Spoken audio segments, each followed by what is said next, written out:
हो.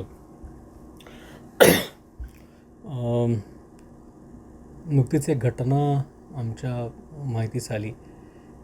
त्यात असं होतं की एक रुपेश शेंडे नावाचा आमचा सुरक्षा रक्षक सिक्युरिटी गार्ड हा उज्ज्वलनगर मेट्रो स्टेशनला होता. तर त्याच्याबद्दल अशी माहिती मिळाली की त्यांनी अक्षय नगराळे नावाच्या त्याच्या ओळखीच्या नात्यातल्या एका माणसाकडनं पैसे घेतले होते आणि त्याला हे म्हटलं की तू मला 50,000 रुपये दे, मी तुला मेट्रोत नोकरी लावून देतो. खरं तर अशा प्रकारे कुठल्याही प्रकाराची मेट्रोत नोकरी लागत नाही आणि ह्या संबंधी सातत्याने आम्ही सोशल मीडिया म्हणा किंवा फेसबुकच्या माध्यमाने म्हणा, प्रसारमाध्यमांच्या माध्यमाने म्हणा, जागरूकता निर्माण केली आहे. तर त्यांनी त्या संबंधित व्यक्तीकडनं 50,000 रुपये घेतले आणि नोकरी लावून देतो असं आश्वासन देखील दिलं, खोटं आश्वासन दिलं त्याला. हे प्रकरण जेव्हा उघडकीस आलं, आमच्यापर्यंत त्याची सगळ्याची माहिती आली, ह्याची गंभीर दखल आम्ही घेतली, पूर्ण प्रकरणाची चौकशी केली.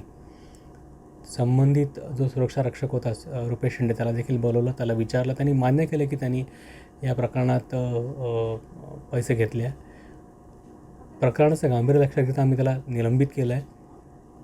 ह्यासंबंधी पुढची कारवाई होईलच. पण मी परत नागपूरकरांना, नागरिकांना सांगू इच्छितो की अशा कुठल्याही आमिषाला बळी पडू नये. मेट्रोमध्ये पैसे लावून नोकरी देतो असे प्रकार ह्याच्या आधी देखील झाले आहे. संबंधाने पोलीस विभागात तक्रार देखील झाल्या आहे, यासंबंधी गुन्हा देखील झाला आहे. त्यामुळे अशा अफवांना बळी पडू नये. कुठलीही अशी माहिती असल्यास त्या संबंधीने आमच्या वेबसाईटवर किंवा मेट्रो भवनमध्ये त्यासंबंधी खातरजमा करावी आणि मगच पुढचं पाऊल उचलावं. पण अशा कुठल्या आमिषाला बळी पडू नये असं कळकळीचं आवाहन मी नागपूरकरांना आणि इथल्या नागरिकांना करतो.